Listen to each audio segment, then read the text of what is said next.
Hello, and welcome to the Millennial Nutritionist Podcast. I'm Isla Garcia, master's degree of nutrition science and registered dietitian, and I'm going to make weight loss realistic, sustainable, and uncomplicated for your busy lifestyle.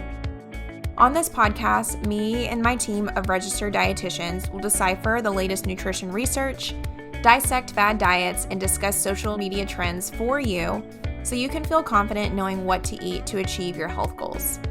Research suggests that most weight loss programs aren't successful, but my experience has taught me that this is not because the participants aren't committed. It's because those diets are designed by non-nutrition professionals and center around severe restrictions. We are here to provide the facts about the science of weight loss so you can have the success you want and continue living your best life.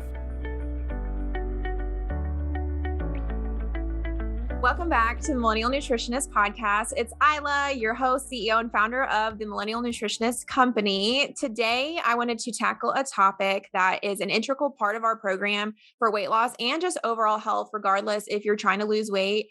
This topic is going to be important to you. So today we're going to kind of give an overview of about like fruits and vegetables and specifically like kind of eating locally and what that looks like. And Sarah is going to join us on this episode today. She's been helping us kind of behind the scenes and I guess some in front of the scenes, making some content for us on the membership page, Millennial Living, and also some blog posts for us. So I thought I'd bring her on and have her talk about her expertise with this topic. So thank you so much for joining us today, Sarah.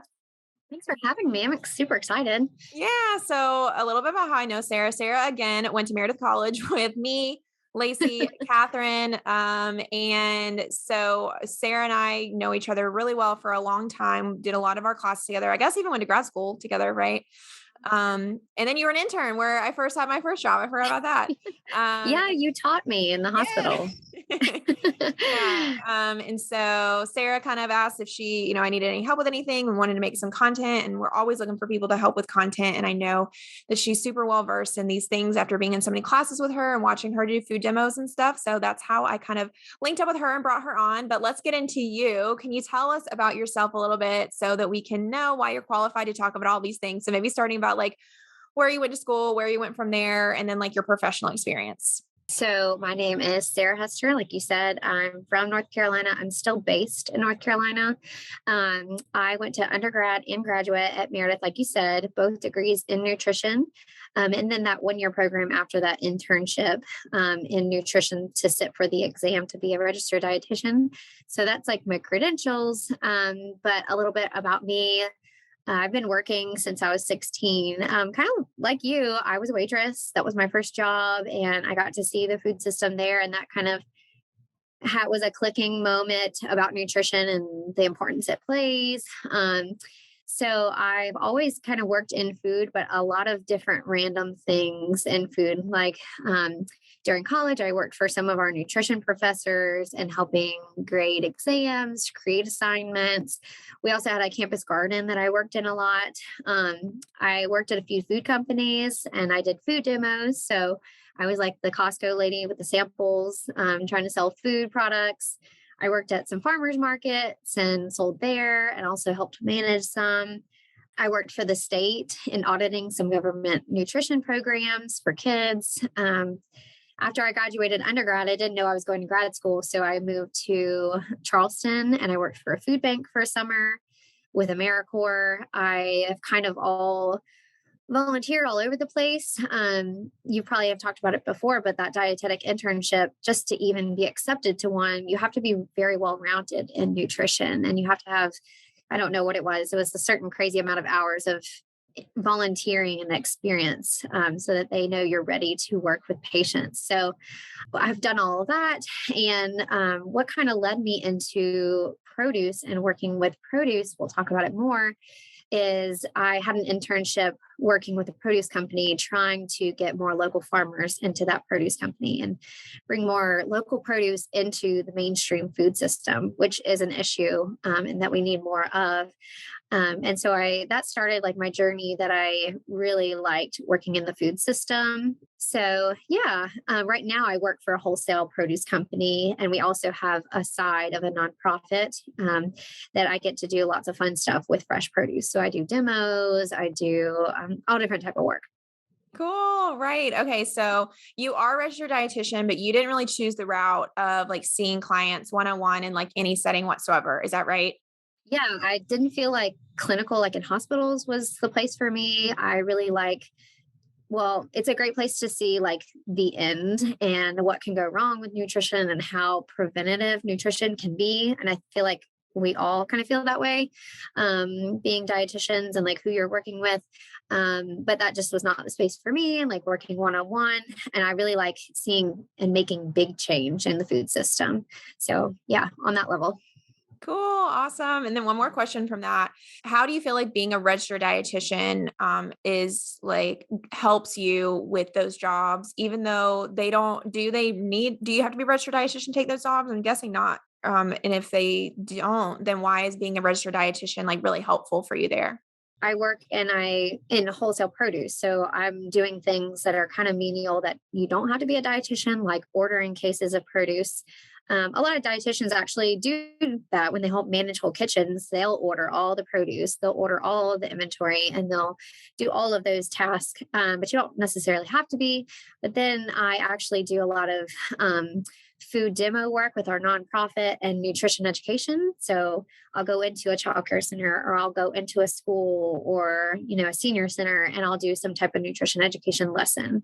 And so I think it's really helpful to know how to present it, knowing who you're talking to, and just having that background and confidence really to talk to that person and to share correct information. So that definitely comes into play, and it's necessary there. And I'm glad my employer sees the importance of employing a registered dietitian, not just anybody.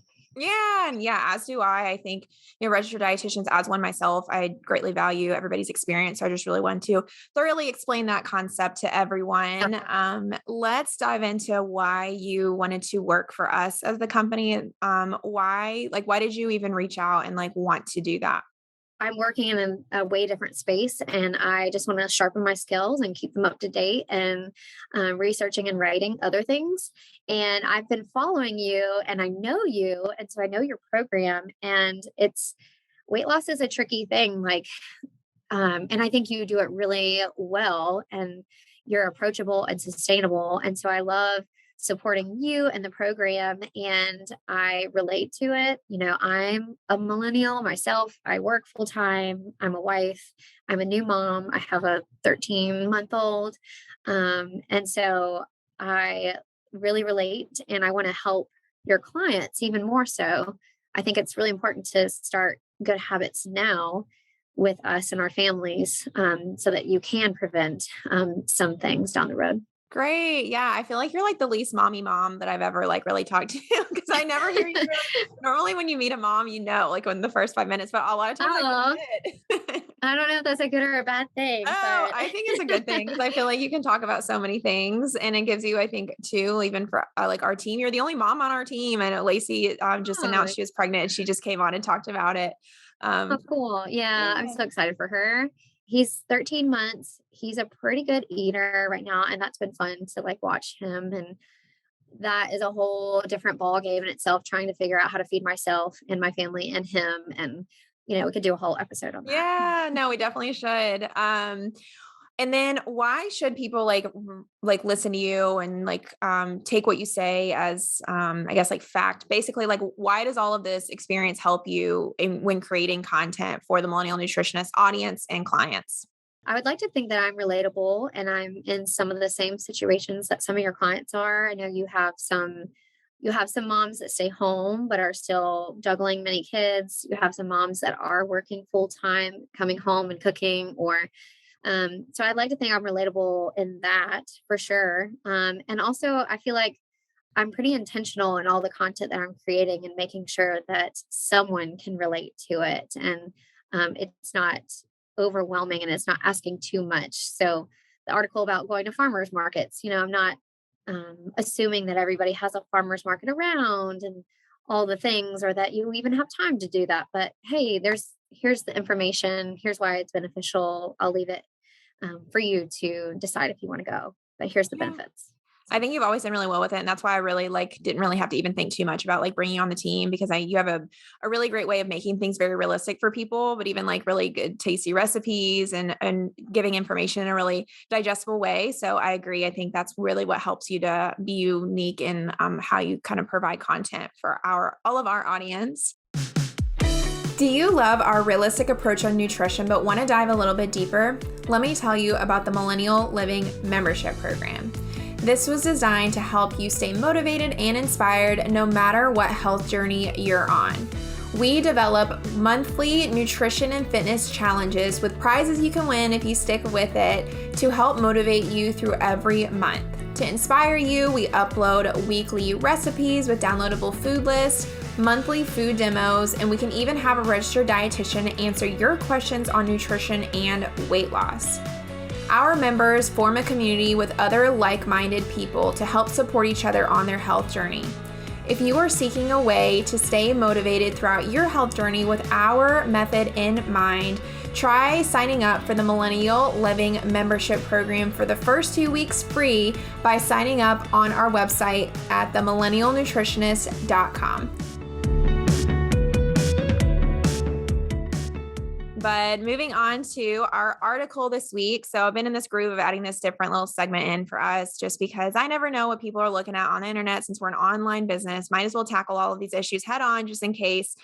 So this article that I kind of found that came out this week by the Washington Post, I thought would tie in really well with what we're talking about today. And basically they were trying to cover how you should store fruits and vegetables to make them last the longest, which is something that our clients do struggle with, because they buy all these fruits and vegetables. And one thing I always hear is well, I couldn't eat it because it all went bad. And so they kind of talk about in the article how you should be storing them. What was your kind of thoughts on that, since you're the fruit and vegetable queen? Is that correct? Are there certain ways we should be storing it? Anything we should pull from that?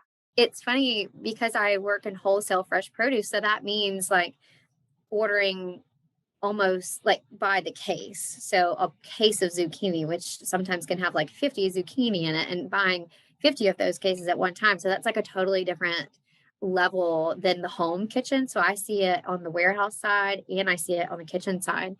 And so my first thought too was oh yes, this is why we store things at different temperatures. This is why we don't store things touching each other.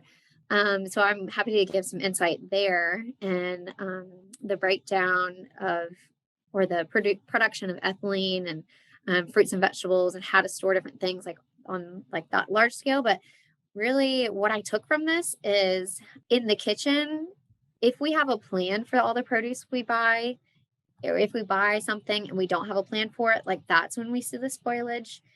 These fruits and vegetables, when you store them together, the certain varieties stored together, it's not a super quick process, right? The reason why we have lettuce in our fridge going bad is because we neglected it. Usually, it's not usually that the apple made it do that.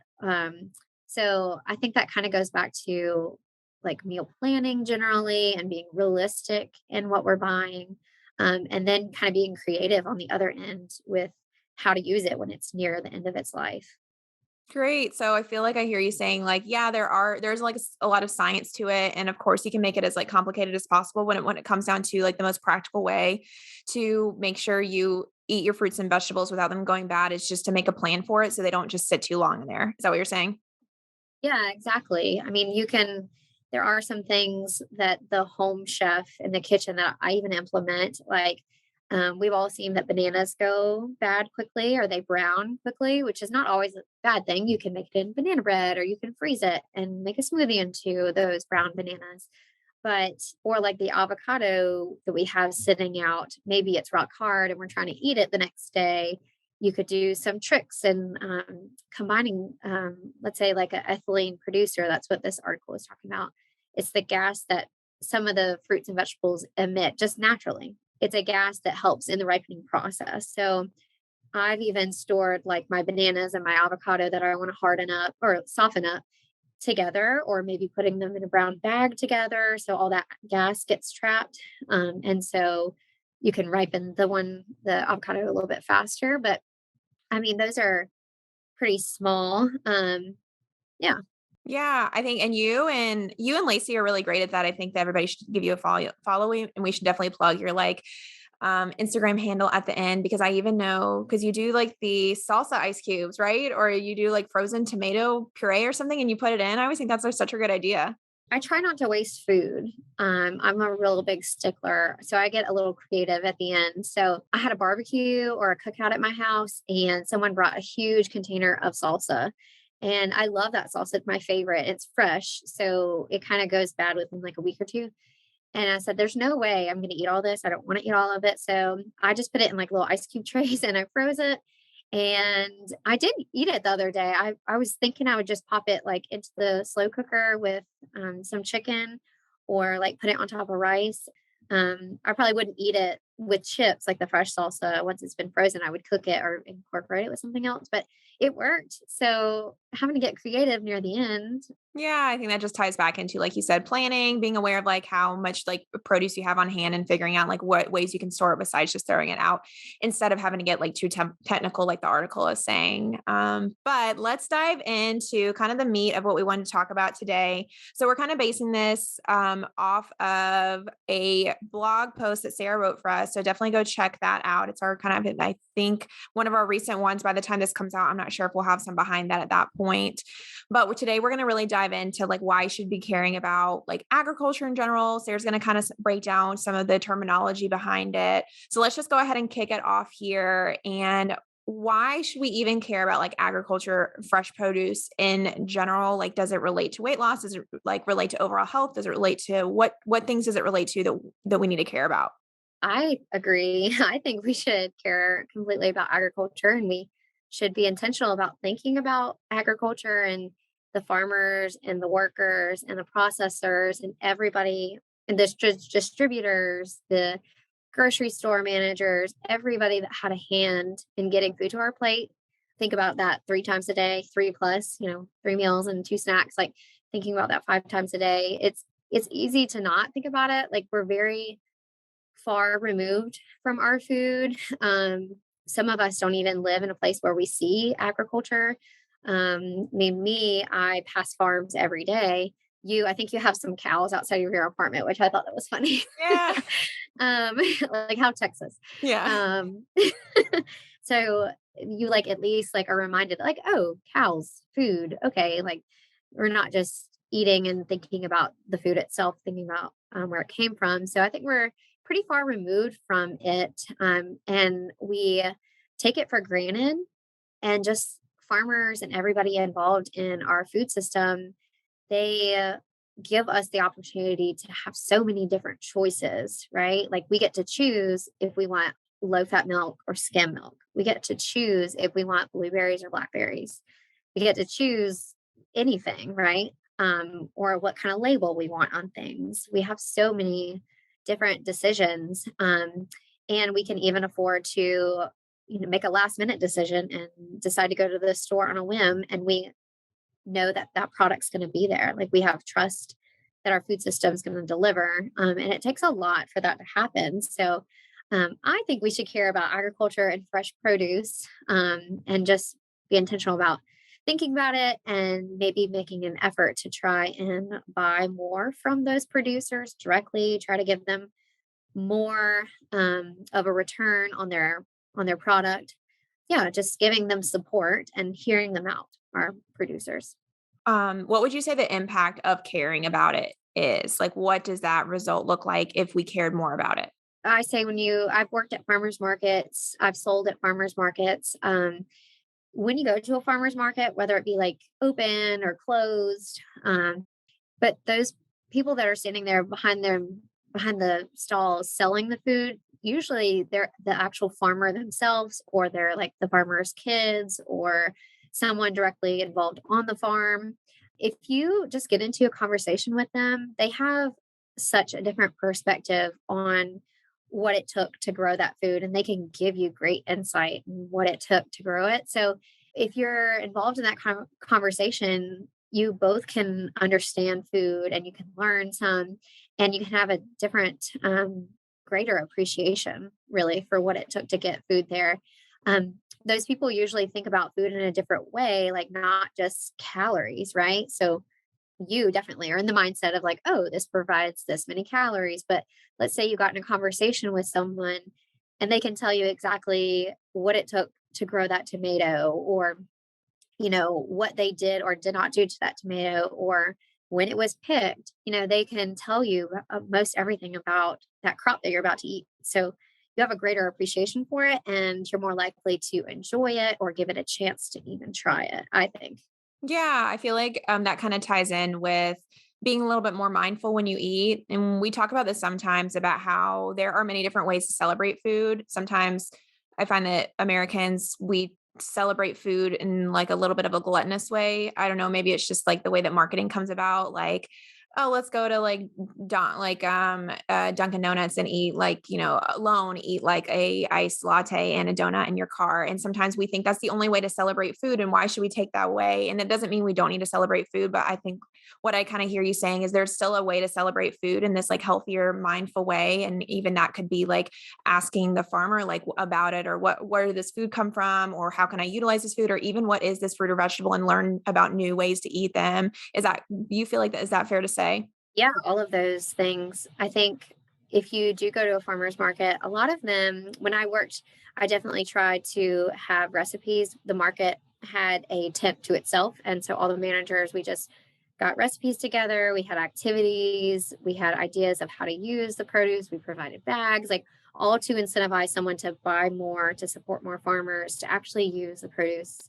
Because like what we were saying in the beginning, like if you buy it all, it doesn't matter if you buy it all if you're not going to use it. It matters to the farmer, I guess, but to you, you just wasted all that beautiful produce in your fridge. But we used to give out recipes, and some farmers and vendors, if you just talk to them, they'll say, "Oh yeah, my favorite way to enjoy this, or my favorite way to cook this, or this is not how I like that. I like to do it this way." They'll give you all of those tips, right? And they're so eager to share that, because if they're the producer, they just spent all this effort and time into making that thing. So it could be like baked bread, or could be a vegetable, anything. Put a lot of effort into doing that, and they're proud of it. So they want to share.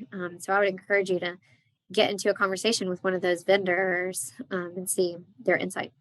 Can we define what fresh produce even means before going on? Because we'll probably keep talking about that word or phrase.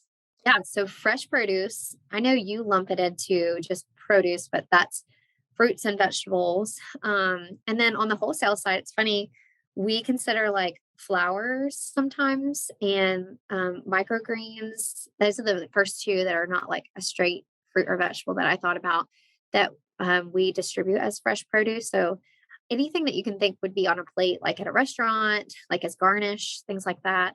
But it's fruits and vegetables, something that's perishable.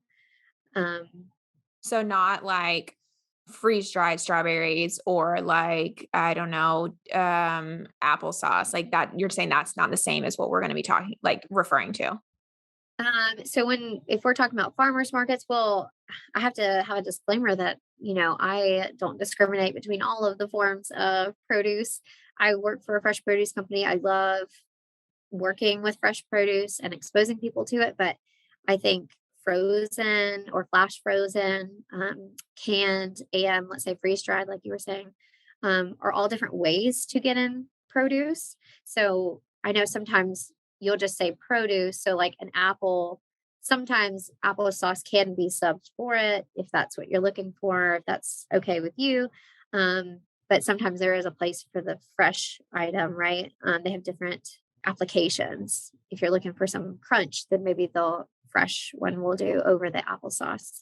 But I love to use frozen vegetables. And I think because I'm busy, I probably use frozen vegetables than I do more than fresh at the moment. Yeah. Yeah. Our clients love that too.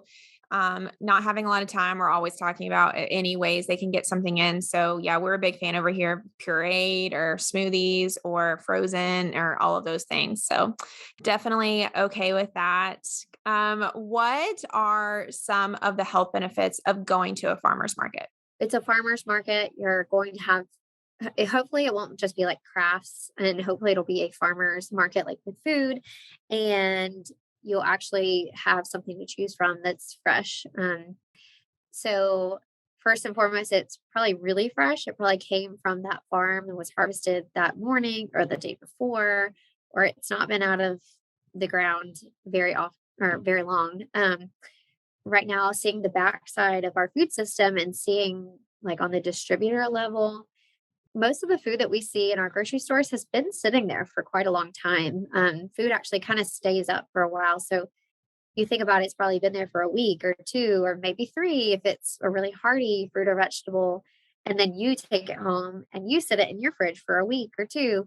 Like, no wonder it's going to spoil because it's been off of its vine or wherever for pretty long. So you get an opportunity to eat something really fresh. And so you probably have like a longer shelf life on it. I think that's a benefit. You also, when you just harvest something, there is a taste difference. So I would encourage you if there's a vegetable, let's say that you don't love when you've ever bought it, well, try it and buy it super fresh from that vendor and maybe cook it in a different way and see if you like it that way. It doesn't hurt to try. I know in North Carolina, when I lived in there, I mean, I feel like we were just so connected with the produce. I don't know if North Carolina was like a more produce intensive state. You'd probably know better than me than Texas, or if I'm just not aware of the things, but I know it was always so tasty to go get the strawberries like right off the vine. And my husband was like asking, he's like, so can we go do that this year? Because the strawberries are always so much better when you just like get them straight off of the vine. I was like, I don't know if they even do that in Texas, but I totally agree that they are definitely tastier, which is probably going to make you more inclined to eat them, be more creative with it, which fruits and vegetables directly help with weight loss because they're so low in calorie and high in fiber. So I think that is a huge benefit as well. What about when we think about how it affects the whole family? A lot of our audience is our parents. And so we're starting to have to think of ways to also positively impact the whole family through kind of like our individual choices. Is there any relationship or anything that can help children? Or like, is there a relationship between like the helpfulness of children and like bringing them more to farmers markets or anything like that? Do you think? I'm sure. I mean, I have not seen actual relationship um, or research saying if you bring them, there'll be better eaters or things like that. We just have like all this different causal relationship. And so I think so because, well, we all know that children, they learn from our behavior, what we say and what we do. So if they see us going to a farmer's market, looking at produce, engaging, they're going to be more inclined to have a better attitude about it or even accept it more.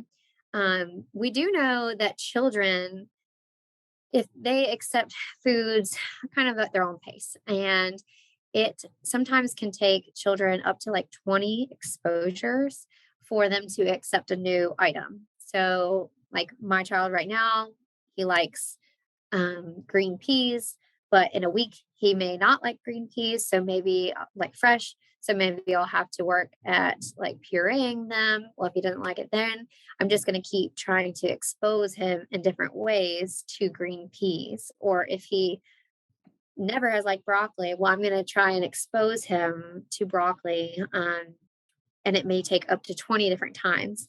So I think farmers markets are a great place for exposure to happen, just another way to expose a child. So, what I mean by that is any kind of interaction that the child can have with the fruit or vegetable. And so that could be on their plate. Maybe they don't like broccoli, but you just put it on their plate. They don't have to eat it, but it's there. They see it. And maybe that's your one exposure. You just do that every once in a while. Maybe you chop it a different way and it's still on their plate. They don't have to eat it, but it's there in a different way. You have an exposure there. Maybe they get to go to a farmer's market and they get to see the broccoli sitting out and they get to touch it and put it in the bag. All of those are different points of exposure. Say they take it home and they get to wash it. That's another exposure. And say they even get to cut it and steam it. Like those are all different exposures to get the child super excited about eating it, then more likely. So if they have the opportunity to grow it, even better. But if not, taking them actually to somewhere where it's grown and where you can see it, um, I think the child will be more likely to accept it. And it might not happen that first time. That's okay. That's why you just keep doing it again, and again and again. So yeah, and I think farmers markets are they're just an environment that is easy to have learning experiences. So you can guide them in an experience like asking them, well, what colors do you see today? Or if they know some names of fruits and vegetables, you can ask them to go find something, like go find the carrots. If they have the opportunity to touch it, well, what does it feel like? If they have opportunity to taste it, what does it taste like? All those different things. I just think it's kind of those endless opportunities for learning, where they can learn to have a really good, exciting relationship with food and engaging with someone who grew their food, or at least with the shopping experience, and have a better appreciation, like young, starting young. I know that we always, as dietitians, do like to point back to the research, and it's hard because I don't know the research behind this either, but it totally makes sense about the more we're exposed to things and the better the relationship we can have with it. Because I hear all the time, I always ask in the beginning of our intake call, like, tell me your weight story, like whatever that means for you. And everybody always starts kind of from the very beginning. It's like, oh, my mom used to talk about this about her body. So then I used to start to feel bad and blah, blah, blah, blah. So I feel like that aligns well with what you're saying. Like, it could be very impactful for a child and growing up the rest of their life to have this positive relationship of what we can add in, specifically with fruits and vegetables. I know that when I was a kid, I feel like I was set up in a really good way like that. And I know me and you talked all the time about like growing up in like really small towns in the South. And my great grandpa was a farmer. And every summer we would have to go pick the corn. We would like scrape the corn off the cob. We would cream it, preserve it in this like freezer bag. And with all the different things, we had like a persimmon lady where we had to like pulverize the persimmons and all this stuff. And I think that really did help. I mean, now granted, Yeah. how I thought about fruits and vegetables, they need to be smothered in butter, of course, but it made it so much easier, like as I got to be an adult, to still enjoy them and know how to cook them and maybe remove some of the butter, but maybe not, because it's still okay to eat that with some flavorful food. So I feel like that definitely checks out. We'll have to like look at the research behind it. But I know you had similar like Yeah. stories yourself, right? Of like kind of growing up in more of like an agricultural area. Well, that is in the research, like up to 20-ish times that about the exposures with Mm, children. That for sure is. Like, I don't know, having them walk around. yeah. I don't know if that's like in the research, but I definitely know like the child feeding, that's in the research. And that's like there's a lot of good pediatric dietitians out there that that work like just on the feeding experience with children. And like that's definitely in the research. But yeah, I mean, my immediate family are not farmers, but like I feel like in our towns and our state, someone who's a farmer like directly. But we always grew up with a garden, like kind of what you're saying.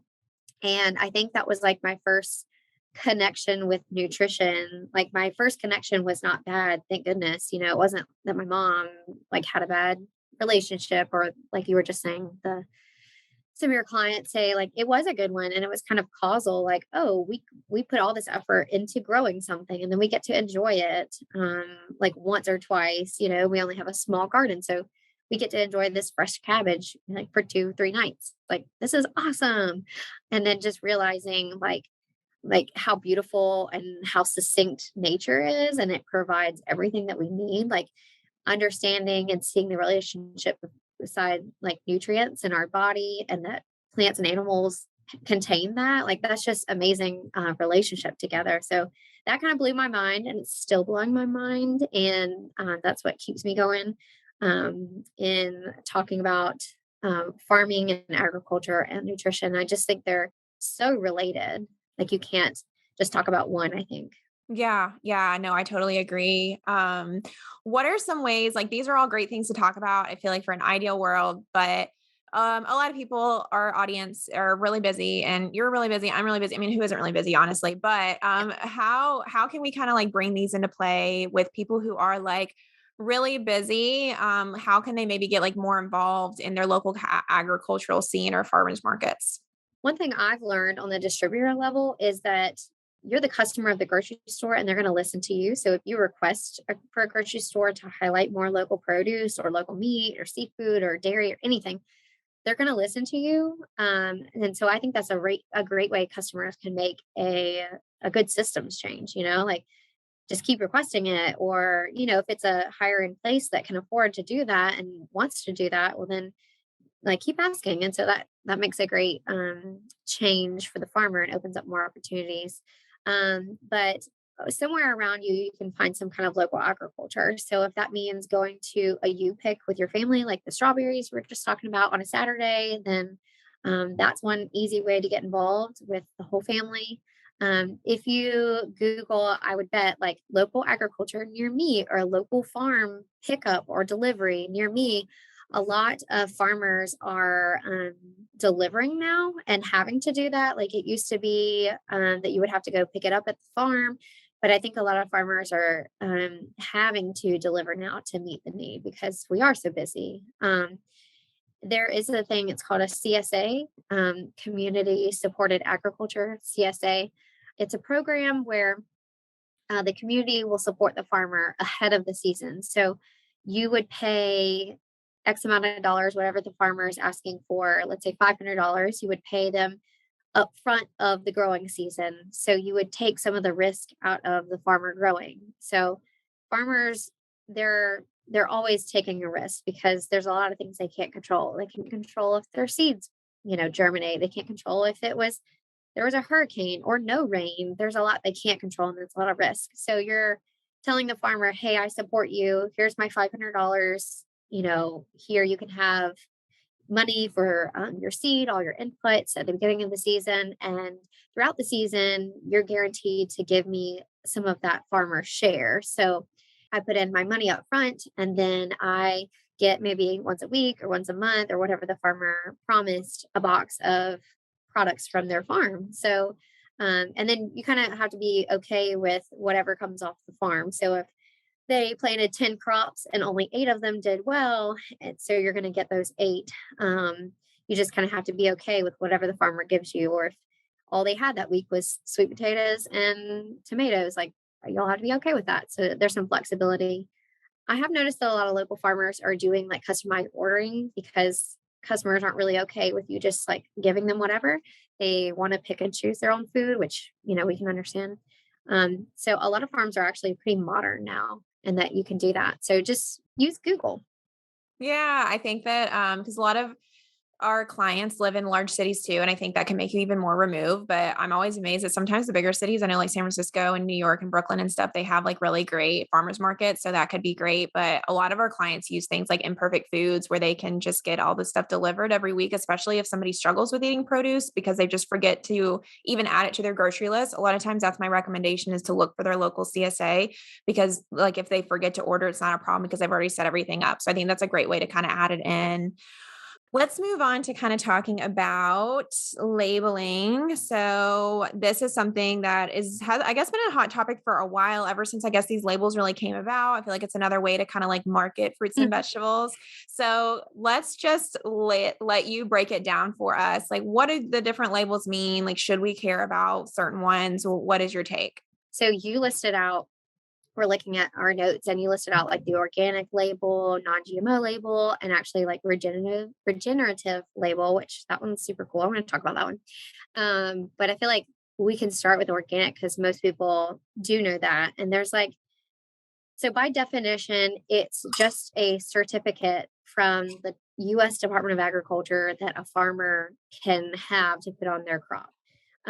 All different things can be certified organic: meats, fresh produce, eggs. And this is just, they have to apply. It's really expensive to apply and to keep up with this certification program. So a lot of small farmers won't, just can't afford to get it and don't see the benefit in getting it. So they might have organic growing practices, which the program states certain things they can and can't do, or certain things that they have to do on their farm to get that, to keep that seal. By definition, it's just this program of things you can and can't do. So when we think of organic, we think of like, oh, organic food, it doesn't use pesticides. But the other food, which is called conventional grown, is conventional. Like you can use pesticides, you can use anything, herbicides to grow wheat or kill weeds. But that's really not true. So in organic agriculture, you can use pesticides and herbicides. They just have to fall under this approved list. There's different quantities that you can use, but there's differences, but also just know that organic food can definitely use pesticides and definitely does. And there's actually no difference really in nutritional content. So if you're buying organic food because you think it's healthier for you in the sense of nutrition and the nutrients in there, there is no difference. There's a big price difference. And like I said, a lot of small farmers who might grow organically might not have the certification, so they can't legally put the seal on their items. But again, if you get in a conversation with them at the farmers market and you ask how it was grown, they can tell you exactly how it was and if it is organic but not certified. So that's definitely like the most hot topic one, I think.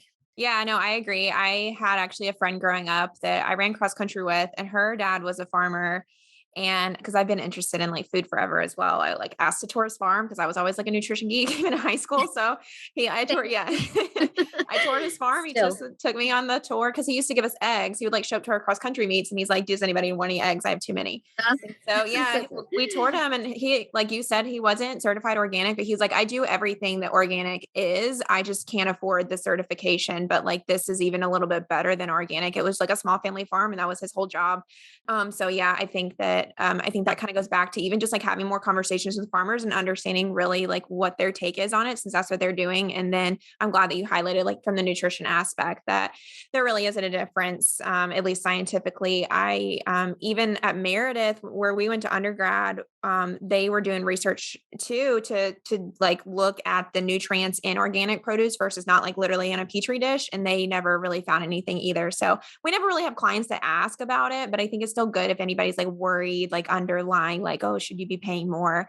I yeah. also never really promote trying to, because it's honestly just expensive. It's a little bit better to maybe put your money towards something else, I think. Well, if you think about it too, like it's a certification. So like farmers that grow one crop, like they only grow corn, they can still get certified organic. So they can grow one crop of corn, which is probably not the best thing for the environment to only grow one crop over and over again. And so, organic doesn't mean small family farm, produce chickens in the back, like use the chicken manure to fertilize things, like very holistic. It doesn't like show the big picture. Like it can mean a lot of different things for a lot of different people, for sure. What about, yeah, Thing- GMO? Oh yeah.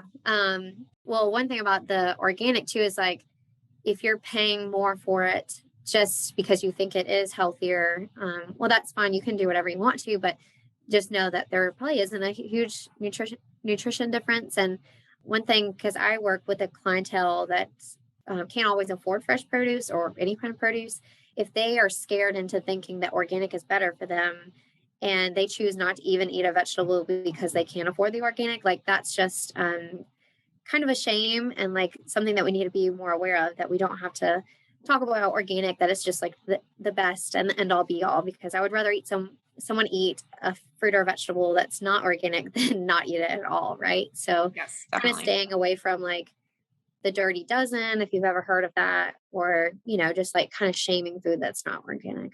Yes, So definitely. There's no need to put any extra stress on it. We can stress about other things, stress about getting your steps in or something that's going to make a bigger impact. yeah. Yeah, so non-GMO, it's just another certification. It's actually not from the US Department of Agriculture that certifies it. It's like an independent program. Like if you've seen the butterfly label, it's this program that a farmer or a food producer would have to apply to and would have to grow or produce at certain standards. But non-GMO means genetically modified organism. So genetically modified organism by definition is a scientist took that crop, took the genes of that crop, the DNA, and in a lab altered it in some way.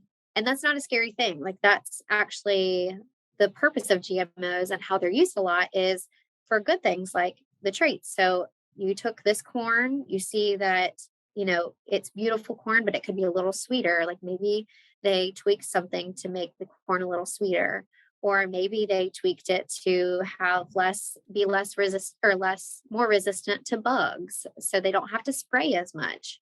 Like there's purpose in why someone would want to alter and modify the organism. So but this by definition is by breeding in a lab. So breeding happens just naturally too. So if you think about like corn back in the day didn't look like it did now. Like whoever was growing it 100 years ago, their corn probably was smaller and less sweet and probably only produced one ear of corn per stalk.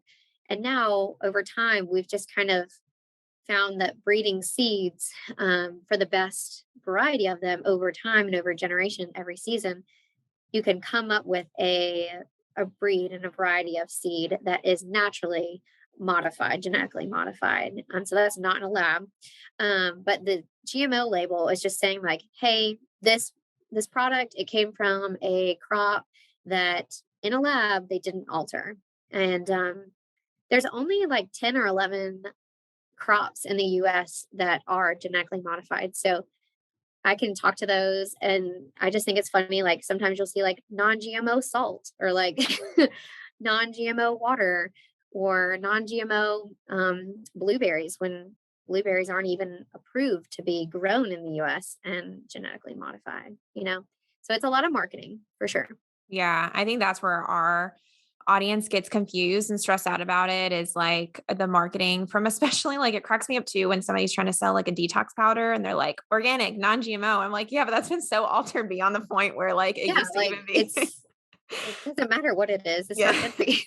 Like Yeah, but I think that, like, people who don't know do kind of fall victim to, like, oh, I mean, they wanna take care of their health, that like, they've heard that maybe it's healthier, like, I need to spend the money on it, and then they don't have the money to really spend on a gym or something like that, so I hear you kinda saying it's not really worth the money, like, from a health standpoint to be spending money on basically just these labeled items, is that right? Yeah, or just being smart, you know. Now you have the information, so now you can just be smart. If you have the choice, if you have the choice between the two, you can make an educated decision now. And like back to those crops like that are GMO.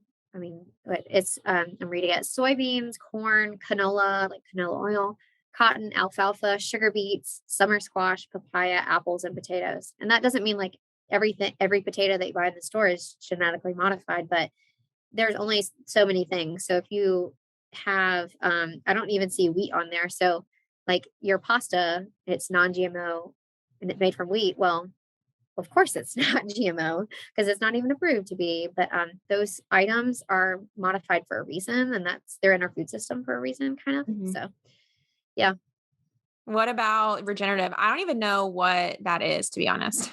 it's new and it's going to blow up very soon. I think regenerative agriculture is super interesting, and I really hope it doesn't blow up and start to be meaningless, kind of like organic. Mhm. Because I feel like organic kind of lost its meaning, or we associate organic with healthy and organic with pesticide. Like regenerative is a lot more than that. So I really hope that if it does blow up, like it starts a conversation about agriculture in general. So regenerative agriculture is an approach to farming where you're really thinking about all the systems and the whole health of everything involved in the farm. So I know they focus a lot on soil health, crops, animals, you yourself, like you all benefit from the soil. And if you're not thinking about putting back nutrients when you took them out with a crop, or how a certain animal grazes on a land and how it treats the land, if you're not thinking about those kind of things, like your farm and yourself, you're going to suffer. So, just thinking about every single piece of the farm. So, thinking like a whole ecosystem, a whole system together. So, like the Department of Agriculture doesn't have a label for this. There is someone making a label for this. I haven't seen it myself. I think it's by the Rodale Institute. They're putting a label on it. And so again, the farmer or producer has to apply for it. So you meet the standards. And it's probably a costly process. So I would talk to that farmer, and they're probably farming in that way already. So just open up the conversation. But if someone were to see that in the grocery store, I think they could take it and ask themselves, like, okay, it's regenerative popcorn or like butter covered popcorn. Like maybe I have some confidence that they grew the crop correctly and they were thinking about the corn and growing different crops after the corn so that the soil doesn't suffer. And they probably, had animals on their farm to keep the soil health. And but does it make sense like that I should spend money on like a processed food that's regenerative technically, or is it regeneratively grazed beef? Like that makes more sense, I think. So I think they can have more confidence in that label. I hope, and start to learn more about regenerative agriculture. Just Google it. So it sounds like a little bit more holistic, like you were giving the example with the organic corn. Like it might not even improve the health of the farm if you're growing that one crop over and over again, but regenerative sound like they are thinking about something like that. Is that the difference? Yeah, thinking ahead. Mhm. Okay. What about some tangible things that we can really walk away from? So I think you gave a lot of really great information. I feel like we can make like whole podcast episodes on like honestly any of the things you just said. But with all this information, what are some tangible tips that people should walk away with that they can do like today or this week? We started talking about fresh produce. So I think if we can get just a little bit closer to the source and a little bit closer to the farmer or producer, I think that helps you and the farmer. So if you can't visit a farm, visit a farmer's market. If you can visit a farm, please do. And if you go to a farmer's market, get in a conversation and ask for to visit a farm and they let you, like you should take advantage of that. And then I think we should be open minded about new varieties of produce and how to prepare them, and try them in different ways because just like children, like we need different exposures in different ways to try produce. So, but yeah, I think get a little bit involved in agriculture. It doesn't have to be like that you're a farmer, that can just be sign up for a local farm tour or go to a strawberry farm on a weekend. Just get a little bit more involved. The further away we get, like the more confused we get about how our food's produced. So if we can get one step further, or read something or consume some kind of content about agriculture, and all different perspectives about agriculture, I think that's great. Great. Yeah, I think an easy first step too to get involved is because I feel like we don't always know where, like, I think all these farm tours are out there, but we can't always find them. I think like going to that local farmer's market and just asking if there's anything like that there could be easy first step too. And again, just like tying this into weight loss is that being more aware of really where your food comes from is probably going to encourage you to eat more foods that are going to help with weight loss regardless. Eating more fruits and vegetables, eating more whole foods is going to be more fiber, less calories overall compared to a bunch of things that have been processed over and over again and have really cut all those foods out. So I think this is really helpful for a lot of people. I think you're a great resource to follow. So can we plug your your nutrition Instagram account? What is the Yeah. name of it? Yeah. So I don't have a blog just yet, but it's the Instagram. It's at Sarah with an H Hester.rd. I think I just share a lot of pictures of my son eating and my son in the garden recently, and what I'm getting from my garden or different experiences with food on there. So, yeah, come follow me. Yeah, well, thank you so much for joining us, Sarah. You can follow her other content that she makes for us on Millennial Living. She's doing a lot of that for us now and some blog posts and podcasts every now and then. So thank you so much for joining us, Sarah. Thank you so much for listening to the Millennial Nutritionist podcast. For daily weight loss tips and nutrition information, you can find us on Instagram at the.millennial.nutritionist and on TikTok at millennial.nutritionist. If you find this information helpful, please subscribe to the podcast and share it with a friend who needs encouragement on their health journey. See you in the next episode.